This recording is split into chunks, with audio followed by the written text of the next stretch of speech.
নমস্কার বন্ধুরা, আমি ইউটিউব চ্যানেলে 2 বছর থেকে কাজ করছি। কিন্তু বড় বড় ইউটিউবারে যা আমি বুঝতে পারলাম এই 2 বছরে, যে বড় বড় ইউটিউবারে ছোট ছোট ইউটিউবারকে সব সময় খালি এটাই উল্টাপাল্টা বোঝাবে কি ট্যাগ লাগাও, টাইটেল করো, ডিসক্রিপশান লাগাও, কিন্তু সঠিক যে নিয়ম সেটা বলবে না। এই ভিডিওতে আপনাদেরকে আমি বলে দিচ্ছি, এটা কোনো বড় ইউটিউবারে আমাকে বলেনি, এটা আমি নিজের ভিডিওতে কেমন করে আমার ভিডিওটা ভাইরাল হয়েছে ওই দেখে আমি নিজে শিখেছি।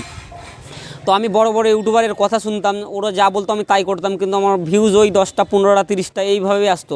কিন্তু আমি একদিন ভাবলাম যে আমি এই ভিডিও বানাচ্ছি তো ভিউজ কেন আসছে না, আমি সব তো ঠিকঠাক করছি। কিন্তু আমি একদিন ভাবলাম যে আমি একটা এমন ভিডিও বানাবো হাওড়া স্টেশন নিয়ে। আমি কিছু জানতাম, ধরেন যে অনেক মানুষ ভুল করে হাওড়া স্টেশনে।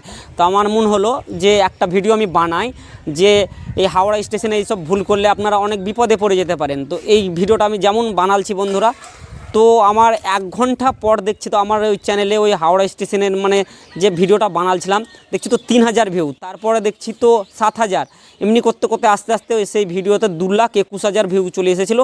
আর ওই ভিডিও থেকে আমার চ্যানেলটা মনিটাইজেশন হয়। তো এখানে আমি একটা জিনিস বুঝতে পারলাম, যেদিনই আপনি ভিডিও বানাবেন, যে আমার এই ভিডিও দেখে উপর ব্যক্তি যে ভিডিওটা দেখবে তার যদি উপকার আসে তো অবশ্যই সে দেখবে এবং সে লাইক করবে, সাবস্ক্রাইব করবে এবং আপনার ওয়াচ টাইম সব ক্রাইটেরিয়া পূরণ হয়ে যাবে।